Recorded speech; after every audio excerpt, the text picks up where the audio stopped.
അപ്പൊ നമ്മുടെ രാജീവ് ചന്ദ്രശേഖരനെ കാണാൻ വേണ്ടി നമ്മുടെ എന്താ പറയാ ഒരു സ്വാമി വന്നത് നിങ്ങൾ എല്ലാവരും അറിഞ്ഞു കാണും അല്ലേ?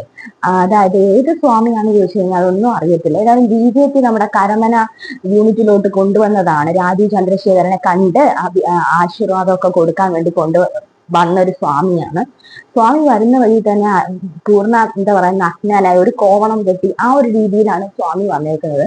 ഇനിയിപ്പൊ എന്താണെന്നൊന്നും അറിയത്തില്ല. അപ്പം ഇനി എന്താ ഉദ്ദേശിക്കുന്നതെന്നും അറിയത്തില്ല ഇവരെയൊക്കെ കൊണ്ടുവന്നിട്ട്. അപ്പം ഇതുപോലുള്ള കേരളം ഇനി അതായത് UP-യിലുള്ള ഒരു സ്വാമി എന്നാണ് ഞാൻ അറിഞ്ഞത്. അപ്പം പുള്ളി ഇതുപോലെ ആയിരിക്കും ഇനി പുള്ളി കേരളത്തെ അത്ര തരത്തിലുള്ള മാറ്റങ്ങളൊക്കെ കൊണ്ടുവന്ന് വളരെ വളരെ മുന്നോട്ട് ഇതുപോലത്തെ രീതിയിൽ കൊണ്ടുപോകും എന്ന് കാണിക്കുന്നതിന് ഉദാഹരണമായിട്ടാണെന്ന് തോന്നുന്നു ഇത്തരം സ്വാമികളെയൊക്കെ ഇറക്കി വിട്ടത്.